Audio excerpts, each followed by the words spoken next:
I'm Annie Karreth. I'm an assistant professor of politics and international relations at URSI College.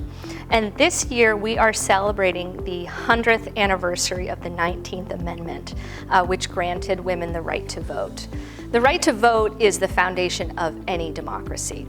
The 19th Amendment capped a 70-year movement to extend this political right to women.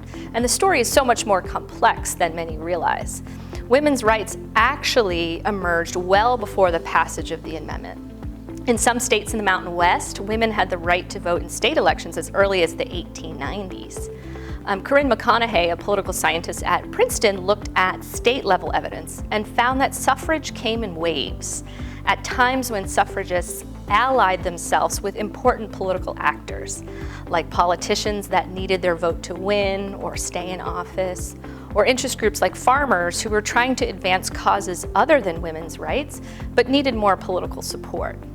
So the culmination of the 19th is really a story of coalitional politics, dare I say even partisan ploys, of building partnerships and alliances even across partisan lines that wielded electoral power. As opposed to what we've often focused on as Americans, the activism of women like Susan B. Anthony. Big change doesn't always just come about with symbolic figureheads and impassioned speeches.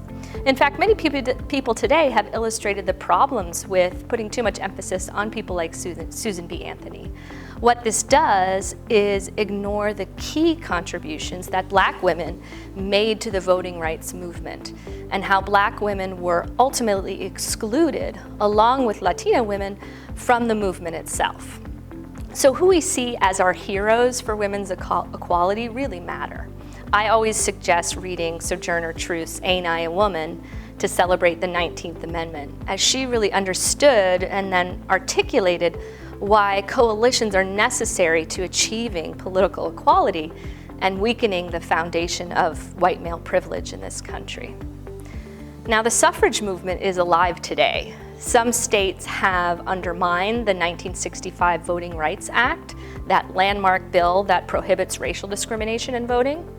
Many groups are working towards counteracting these measures and helping to enfranchise communities of color. Other groups are lobbying to overturn felony disenfranchisement, which also disproportionately affects people of color. I think we can learn lessons from the battle for women's suffrage, or should I say the marathon. These groups of political activists are more likely to achieve success when they seek coalitions with politicians who perceive these issues as being in their electoral interests. And this is most likely to happen in more competitive political environments, like contested states. So the women's suffrage movement is incredibly important to understanding the politics of voting rights today.